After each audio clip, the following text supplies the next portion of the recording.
hello, what's up mga kids, no? Night dive na naman kami ngayon dito sa Valencia Sur.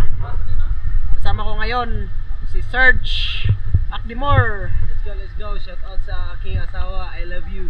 Let's go, at kasama ko rin doon si Papa Ronelo Macana at si Pastor Mula Mandon.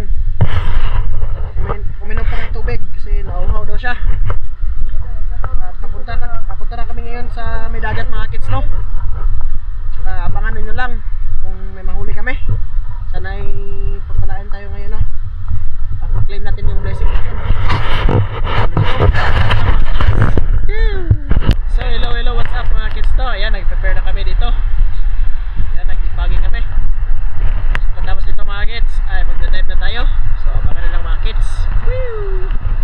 Dito sa unang dive natin mga kids, nakatira tayo kaagad na isang snapper o tinatawag sa amin nakatambak. Good size na din mga kids kaya kinuha na natin. At dito sa sunod nating pag-dive mga kids ay katambak na naman ang ating natira. Medyo maliit to sa unang napana natin mga kids, no, pero goods na to.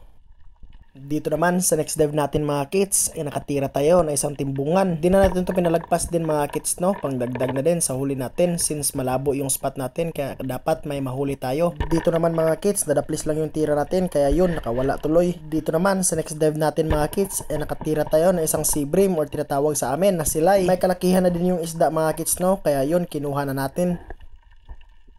At dito sa next dive natin mga kids may nakita tayo isang katambak. Andito lang siya nakatago sa may gilid ng bato. Akala niya hindi na natin siya nakita pero yun, kuha natin. At sa sunod nating pag-dive mga kids nakita tayo na isang timbungan. Good size na din tong isda na to mga kids, no, kaya yun tinuhog na natin. Dito naman sa next dive natin mga kids ay papana tayo na isang malaking dalagang bukid. Kaso lang di natin natamaan, sayang naman.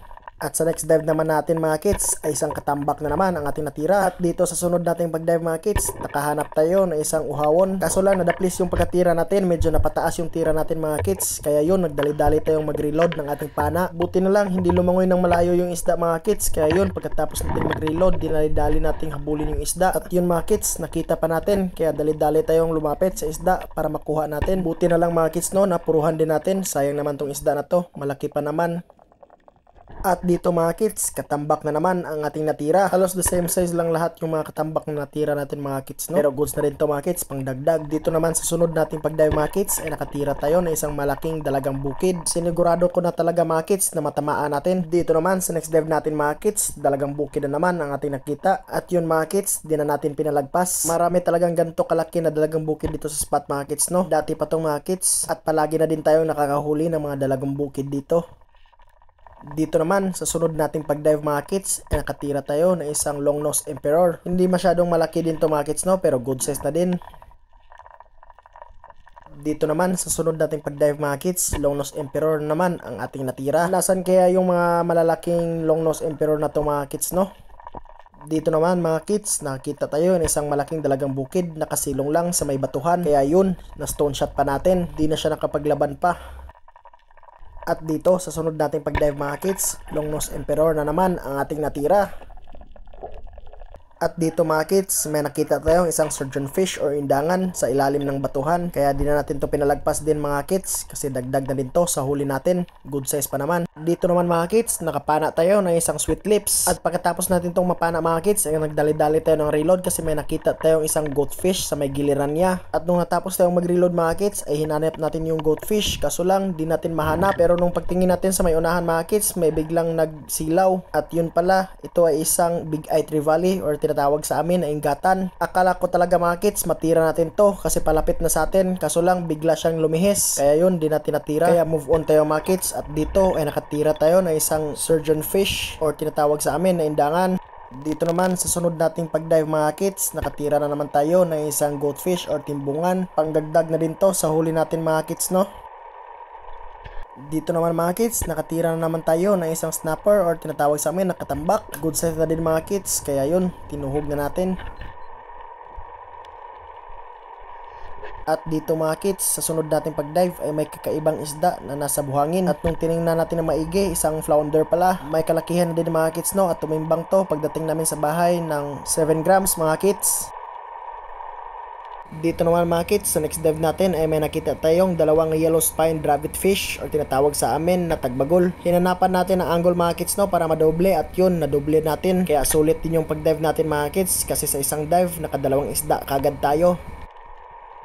Dito naman sa next dive natin mga kids, ay nakatira na naman tayo ng isang timbungan or goatfish. Kinuha na din natin to mga kids no para may mahuli din tayo at may pang stock din tayo sa ating bahay. At since good size na din naman siya, kaya yun, di na natin pinalagpas. Dito naman mga kids, sa next dive natin ay katambak na naman ang ating natira, pang dagdag na din sa huli natin. At dito sa may unahan mga kids, nakatira na naman tayo ng isang surgeon fish or indangan. At ito na yung last natin na isda ngayong gabi mga kids no. So hello, what's up mga kids no? Ayan, ahon na tayo. Ito yung huli natin lahat. Goods din mga kids. At dito mga kids, mag-shoutout pala tayo sa ating viewers at followers na sila Master John Galyogo, shoutout sa iyo John Master. At kay Bro Jevin Banak, shoutout sa iyo Dol. At shoutout din kay Brile Saak, shoutout sa iyo Bade. At shoutout din kay Bro Jenison A. Buntag, shoutout Dol. At lastly, shoutout kay John Lee Bain, shoutout sa iyo Par. Maraming salamat sa inyong suporta mga kids no. Dito na tayo sa bahay. At thank you Lord at nakauwi kami ng safe. Salamat sa blessings na binigay niyo sa amin ngayong gabi. May mga huli natin lahat mga kids. May isang $100. Flounder pala, flounder. Sorry. At hanggang dito na lang tayo mga kids no. Maraming salamat sa walang sawang suporta nyo at sa pag-view sa ating mga adventures. Stay tuned palagi mga kids sa ating mga next adventures. At pagsisikapan pa natin mga kids na makagawa ng mga adventures na kagaya nito. So kita kits na lang mga kids. God bless sa ating lahat at ingat.